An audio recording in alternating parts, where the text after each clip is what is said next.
বড় সাইজের পটল নিয়েছি, তার কটা খোসা রেখে বাদবাকি খোসা ছাড়িয়ে দেবো। তাতে নুন হলুদ মাখিয়ে রেখে দেবো। একটা মশলা বেটে নিচ্ছি, তাতে গোটা জিরে, শুকনো লঙ্কা, কাঁচা লঙ্কা, কটা মতন কাজু আর অল্প আদা দিয়ে বেশ ভালো করে বেটে নেবো। এখানে হলুদ গুঁড়ো, ধনে গুঁড়ো, জিরে গুঁড়ো, কালার আর ঝালের জন্য রেড চিলি পাউডার, অল্প নুন আর অল্প জল দিয়ে ভালো করে ফেটিয়ে রেখে দেবো। এখানে নুন হলুদ মাখানো পটলগুলো ভালো করে সর্ষে তেলে ভেজে তুলে রেখে দেবো। Welcome back to the my mini blog series. আমি তুহিনা। আজকের রেসিপি হচ্ছে দুধ পটল।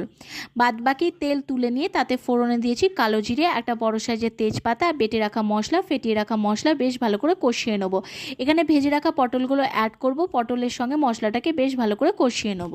কষানো হয়ে গেলে তাতে অ্যাড করে দেবো ঠান্ডা দুধ। দুধের সঙ্গে বেশ ভালো করে পটলটাকে সেদ্ধ করে নেব। স্বাদ অনুযায়ী নুন চিনি দিয়ে জাস্ট নামানোর আগে 1 চামচের মতন গাওয়া ঘি আর ওপর থেকে গরম মশলা পাউডার অ্যাড করে দেবো।